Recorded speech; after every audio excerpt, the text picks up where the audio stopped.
اللہ تبارک و تعالیٰ کے فضل و کرم سے جمعۃ المبارک کی بابرکت ساعتوں میں اللہ تبارک و تعالیٰ کے حضور حاضر ہیں۔ اللہ رب العزت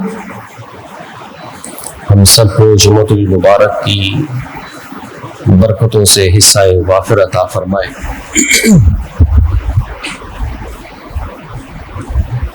گزشتہ خطاب میں ہم نے نیت کے بارے میں بات کی تھی، آج بھی اسی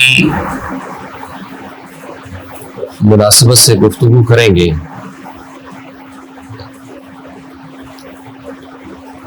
کیونکہ نیت ایک ایسی چیز ہے کہ جس کا کوئی دیکھنے میں ہمیں دیکھنے میں نیت نظر نہیں آتی عمومی طور پر۔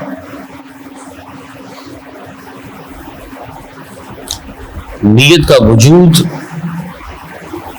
ایسا ہے کہ دکھنے میں نظر نہیں آتا، لیکن اس کی اہمیت نیت کی وہ بھی اسی طور پر ہے کہ یہ دکھنے میں نظر نہیں آتا،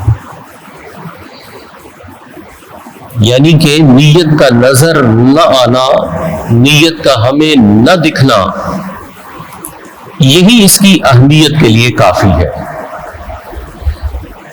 وہ کس طرح سے کہ جیسے ہم اس کو اگر ہم حصی مثال سے سمجھیں، فزیکل مثال جو ہے، تو ہمیں واضح طور پر یہ بات سمجھ میں آ جائے گی کہ نیت کی اہمیت کیا ہے۔ اب جس جگہ ہم بیٹھے ہوئے ہیں، اس جگہ میں ہمیں اینٹ، پتھر، دیواریں، چھت سب نظر آ رہا ہے۔ اس عمارت میں لگنے والے جو بلاکس ہیں، سیمنٹ ہے، وہ سب ہمارے سامنے ہے، لیکن یہ عمارت جن پتھروں پر ٹکی ہوئی ہے، جو اس کی بنیاد میں ڈالے گئے، جن پتھروں کو بنیاد میں ڈال کر ٹوٹا گیا، وہ پتھر ہمیں نظر نہیں آ رہے۔ کیوں نظر نہیں آ رہے؟ کہ وہ اس عمارت کی بنیاد میں دفن ہے، بنیاد میں شامل ہے۔ اب جو چیز ہمیں نظر نہیں آتی، اگر ہم اس کا انکار کر دیں اور اس کو اہمیت نہ دیں، عمارت بناتے وقت بنیاد میں پتھر نہ ڈالیں، عمارت بناتے وقت اس کی بنیاد کو مضبوط نہ کریں، اس پر محنت نہ کریں، اور اس کے اوپر ایک عمارت کھڑی کر دیں بہت حسین، اس کی فنیشنگ پہ بہت زیادہ پیسہ لگا دیں، اس کو رنگ و روغن اچھا کر دے، اس کی کھڑکیاں بہترین قیمتی لگا دے، تو ایسی عمارت کتنے دن چلے گی؟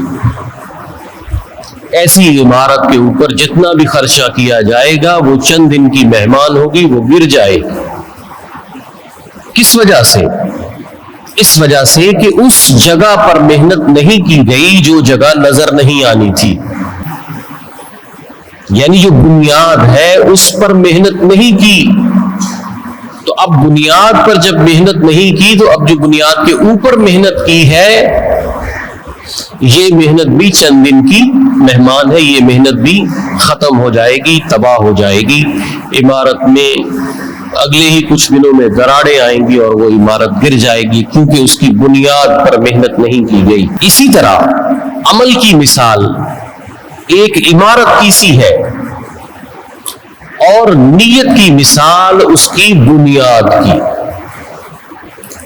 اگر ہم نیت پر محنت نہیں کرتے، صرف عمل پر محنت کرتے رہتے ہیں، تو ہماری مثال اس عمارت بنانے والے جیسی ہے کہ جو بلڈنگ کے اوپر کا جو سٹرکچر ہے اس پر تو بہت محنت کرتا ہے، لیکن بنیاد میں کچھ بھی پیسہ لگانے کو تیار نہیں، بنیاد پہ کچھ بھی محنت کرنے کو تیار نہیں۔ تو اس لیے ہمیں نیت کو سمجھنا ہوگا نیت پر ہمیں محنت کرنا ہوگی. ہم تو یہ سمجھ لیجئے کہ دنیا کے جھمیلوں میں غرق لوگ ہیں، تقوی و طہارت سے ہمارا کوئی واسطہ نہیں، لیکن وہ لوگ کہ جو ہمارے بزرگ ہیں، ہمارے قائد ہیں، ہمارے اکابر ہیں، اگر ہم ان کو دیکھیں تو وہ اپنی نیت پر بہت زیادہ محنت کرتے تھے. حضرت سفیان ثوری رحمۃ اللہ تعالی علیہ فرماتے ہیں، آپ فرماتے ہیں ما عالجت شیئا علی اشد من النیہ، کہ نیت کو درست کرنے کا جو معاملہ ہے اس سے زیادہ مجھ پر کوئی اور چیز شدید نہ ہوئی، کوئی اور چیز میرے لیے مشکل نہ ہوئی. سب سے زیادہ جو چیز میرے لیے مشکل کا باعث بنی وہ اپنی نیت کو ٹھیک کرنا، اپنی نیت کو درست کرنا.